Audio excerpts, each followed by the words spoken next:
Gubernur Sumatera Selatan Herman Deru turun langsung menerima aspirasi dari para buruh yang tergabung dalam Konfederasi Serikat Pekerja Buruh di halaman kantor Gubernur Selasa siang 30 November 2021.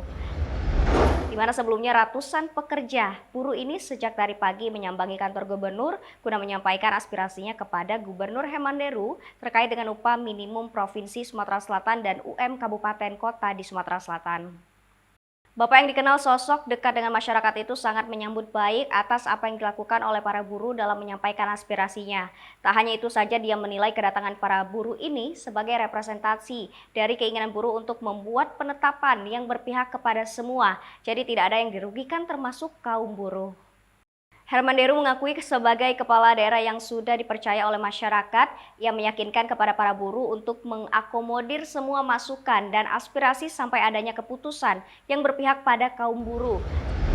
Sementara itu, Ketua Federasi Serikat Buruh Niaga, Informatika, Keuangan, Perbankan, dan Aneka Industri Kota Palembang, Hermawan, menyampaikan beberapa hak bagi para buruh kepada Gubernur Herman Deru.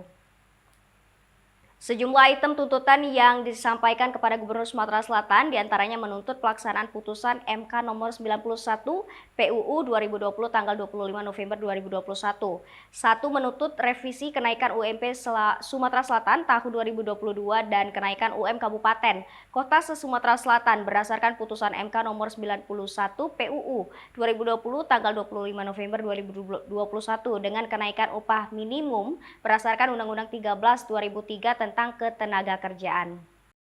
Kedua, menuntut dicabutnya Undang-Undang Nomor 11 Tahun 2020 tentang Cipta Kerja dan seluruh peraturan pelaksananya yang telah dinyatakan inkonstitusional bersyarat.